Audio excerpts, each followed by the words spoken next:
అబ్బాయి కానీ అమ్మాయి కానీ ఫస్ట్ టైం శృంగారంలో పాల్గొన్నప్పుడు కొన్ని ఇబ్బందులు ఉంటాయి. అవి ఏంటి, ఎందుకు అట్లా అవుతుంది అని అడుగుతున్నారు. ఫస్ట్ టైం పాల్గొన్నప్పుడు చాలామందికి ఎక్సైట్మెంట్, యాంగ్జైటీ ఇట్లాంటివి ఎక్కువ ఉంటాయి. అలా ఎక్సైట్మెంట్ ఎక్కువ ఉండడం వల్ల కొంత ట్రామా జరుగుతుంది. అబ్బాయిలకైతే ఫ్రెన్యులర్ ఆర్టరీ అని ఒక చిన్న ఆర్టరీ ఉంటుంది. ఆ స్కిన్ ఫోల్డ్ ఇలా ఉంటుంది అంగానికి. ఆ స్కిన్ ఫోల్డ్లో నుంచి ఒక సన్నటి ఆర్టరీ ఉంటుంది. ఒక్కోసారి అది ఓవర్ ఎక్సైట్మెంట్లో ఫ్రిక్షన్ ద్వారా అది తెగిలిపోయి వాడికి రక్తం రావచ్చు. కొన్ని చుక్కల రక్తం వచ్చినంత మాత్రాన నష్టం ఏమీ లేదు. లేడీస్ అందరికీ నెల బోర్డంత రక్తస్రావం జరుగుతుంది, బోర్డంత రక్తం వెళ్ళిపోతుంది. కానీ మగవాళ్ళకి అసలు రక్తం రాదు కనుక కొద్దిపాటి రక్తం, ఓ చెంచడు రక్తం వచ్చినా వాడికి కళ్ళు బయర్లు గమ్మి అమ్మో రక్తం పోయింది అనే ఫీలింగ్లో ఉంటారు. ఇకపోతే అమ్మాయిలకు కూడా ఎక్సైట్మెంట్ ఉంటుంది.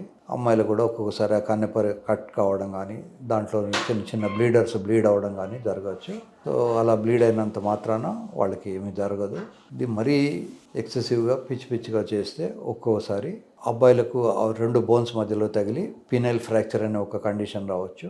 అప్పుడు వాడికి పీనిస్లో ఒక రకమైన పెయిన్, స్వెల్లింగ్ ఉంటాయి. తర్వాత అమ్మాయిలకు కూడా పెరీనియం టేర్ కావడము, లేదా కొన్ని టిష్యూస్ డ్యామేజ్ అవ్వడము, ఒక్కోసారి వీళ్ళు ఏనస్లో కనుక పెట్టి ట్రై చేస్తే ఏనల్ స్పింటర్ డ్యామేజ్ అవ్వడము, ఇవన్నీ జరగవచ్చు. శృంగారం అనేది ఒక రాక్షస క్రియ కాదు, ఏ డివైన్ ప్రొసీజర్ కనుక డెలికేట్గా అమ్మాయికి ఇబ్బంది కాకుండా చేయడం మంచిది. శృంగారం చేసేవాడు ముఖ్యంగా మగపిల్లలు గమనించాల్సింది ఏంటంటే ఒక సీతాకోక చిలుక లాగా ఉండాలి. సీతాకోక చిలుక తనకు కావాల్సిన తేనెను డెఫినెట్గా పువ్వుల నుంచి తీసుకుంటుంది, కానీ ఆ పువ్వును డ్యామేజ్ చేయదు. అదే గొంగళి పురుగు అయితే ఆ చెట్టును తింటుంది, ఆ పువ్వును తింటుంది, పక్కింటి చెట్టును కూడా తినేస్తుంది. కనుక గొంగళి పురుగులాగా కాకుండా సీతాకోక చిలుకలాగా బిహేవ్ చేయాలి. ఒక అమ్మాయి మీకు ఒక ఆనందాన్ని ఇచ్చింది అంటే మీరు అమ్మాయి జీవితాన్ని నాశనం చేయకూడదు. దాన్ని వీడియోలో పెట్టేసుకొని పెళ్లి చేసుకుంటే ఆమె బెదిరించడం, ఆమెను బ్లాక్మెయిల్ చేయడం ఇట్లాంటివి చేస్తే మీరు వెంటనే పోలీస్ కంప్లైంట్ ఇవ్వండి, మొహమాట పడద్దు. సాధ్యమైనంత వరకు శృంగారం అనేది ఒక ప్రైవేట్ కార్యక్రమం. దీన్ని వీడియోలలో తీసి పెట్టుకోకూడదు.